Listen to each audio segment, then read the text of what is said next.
Primero teniendo en cuenta un factor importante que fue el sistema hipocausto, que se descubrió en el año 1 a.C. y va a ser utilizado posteriormente en las grandes termas de Roma. Estas grandes termas abarcaban una gama de usos mucho más amplia que la mera función de bañarse o de balneario, ya que también contaba con la mayoría de funciones que hoy en día cumplen los centros deportivos. Y aparte tenía zonas de biblioteca y de escuela, y combinándolos con los servicios de estadio. Teniendo como ejemplo las termas de Trajano y las termas de Agripa. Y luego llegamos a las termas de Caracalla, que fueron mandadas a construir por Marco Aurelio Antonino Bassiano, apodado Caracalla, porque siempre lleva un manto galo así llamado. Su construcción dura del año 212 al 216 después de Cristo. Y es la construcción más importante de la época severa y de mayor monumentalidad. En años posteriores sus acueductos van a ser destruidos por los bárbaros y va a ser afectado por un gran terremoto. A pesar de eso, hoy en día es una de las termas mejores conservadas y un punto turístico en Roma. Y en cuanto a ubicación, estuvo ubicado a inicio de la Vía Apia en la zona urbana de la ciudad, en las proximidades del Circo Máximo, en Roma, Italia. Hola, mi nombre es John Paucar y vamos a hablar sobre el emplazamiento y accesibilidad. Vamos con el emplazamiento. Las termas de Caracalla están emplazadas al sur del centro de la ciudad de Roma. Caracalla, que era líder en esos tiempos, las mandó construir entre los años 212 y 216, entre los inicios de la Vía Apia, que era la zona urbana. Tenía proximidades del Circo Máximo y a proximidades del Coliseo Romano.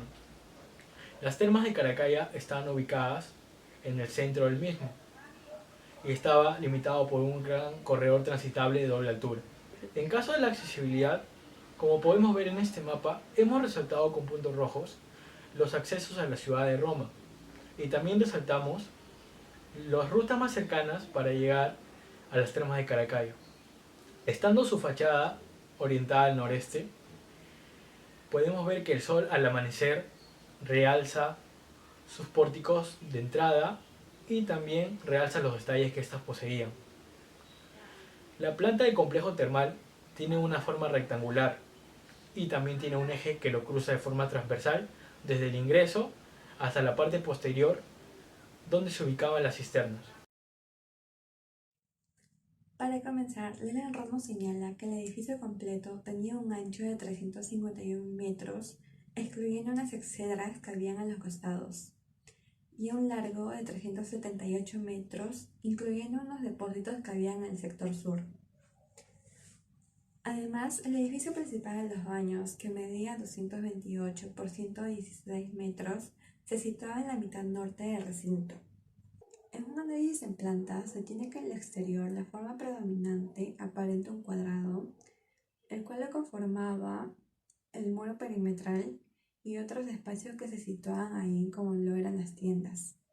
Además, se tienen otras formas como los semicírculos que correspondían a las exedras y los rectángulos que correspondían al edificio en sí de los baños.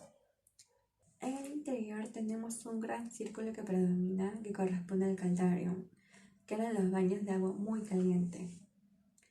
También se tienen semicírculos que correspondían a los lacónicos, que eran los saunas. Además, se tiene una forma en cruz que correspondía al frigidarium, que eran los baños de agua muy fría. Por otro lado, la piscina, los vestuarios y el gimnasio tenían una forma rectangular.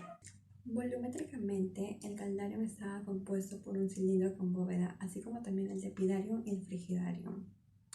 Las exedras eran semicilindros. Las bibliotecas eran prismas con techo a 4 aguas, así como también los gimnasios. Además se tenía el natario, que era la piscina, y este ocupaba un volumen también de prisma, pero sin cubierta, a diferencia de los vestuarios que sí lo tenían, pero su cubierta era plana. También existían otros prismas, pero estos tenían un techo de estilo gable donde se ubicaba el hall central y los lacónicos, que como anteriormente dije eran los saunas. Analizando un corte sea este longitudinal o transversal, el tamaño de esta edificación establece tal jerarquía que su espacio interior causa una sensación de grandeza al usuario. Como nos dice también él, este gigantesco complejo pretendía transmitir el poderío romano utilizando un lenguaje arquitectónico monumental, utilizando grandes arcos, bóvedas, luces, etc.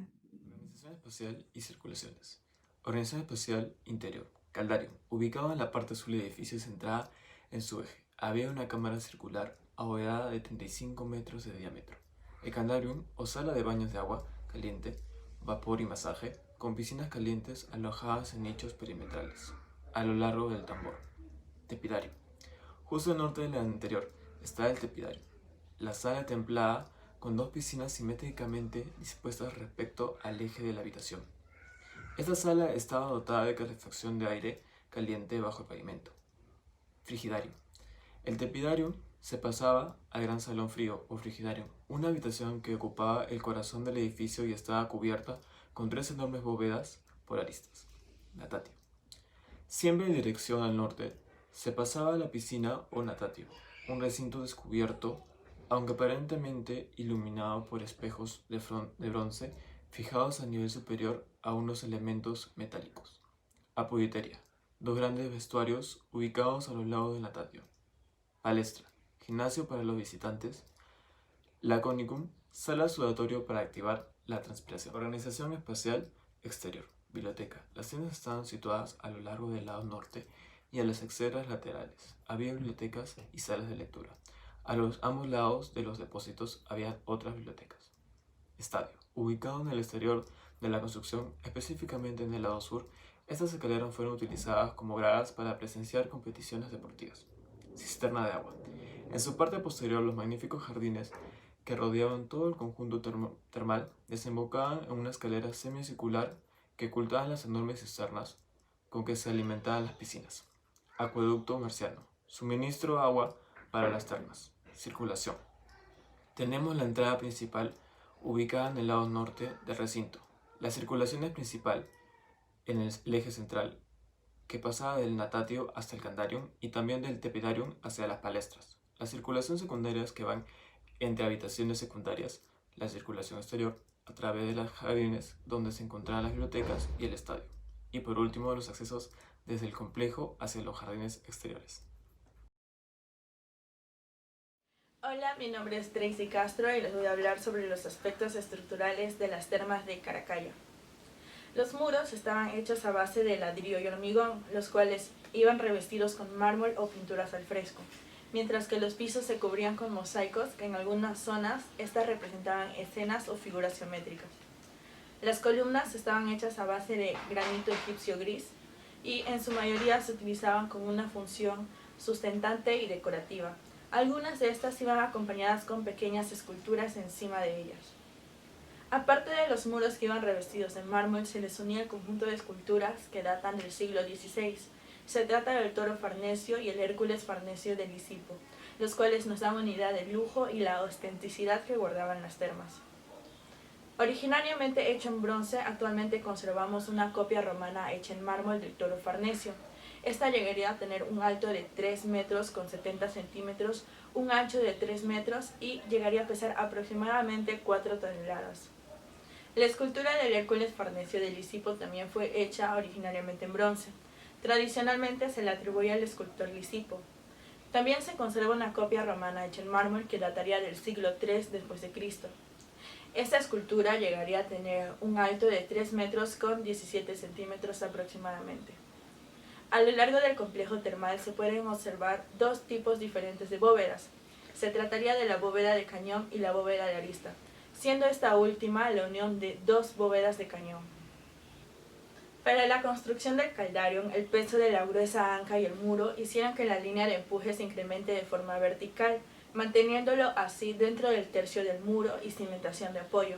De esta forma, el peso se distribuye uniformemente a través de la cúpula. El artesonado sirvió para reducir el peso de esta.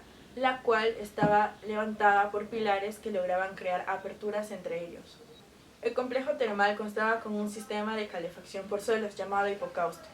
El aire caliente de los hornos viajaba a través de los suelos hasta llegar a una losa gruesa de hormigón.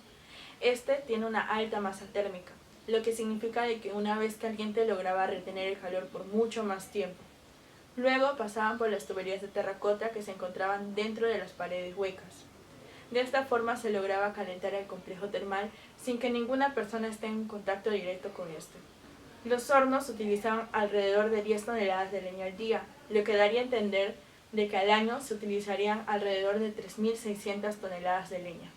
En la parte posterior del complejo termal se encontraban los magníficos jardines, los cuales lo rodeaban hasta desembocar en una escalera semicircular, las cuales ocultaban a las cisternas. Estas abastecían a las piscinas por medio de una ramificación del acueducto Aqua Marcia. Debajo del complejo termal se encontraba un canal subterráneo que llevaba alrededor de 19 millones de litros de agua dulce desde el Aqua Marcia hasta las termas diariamente.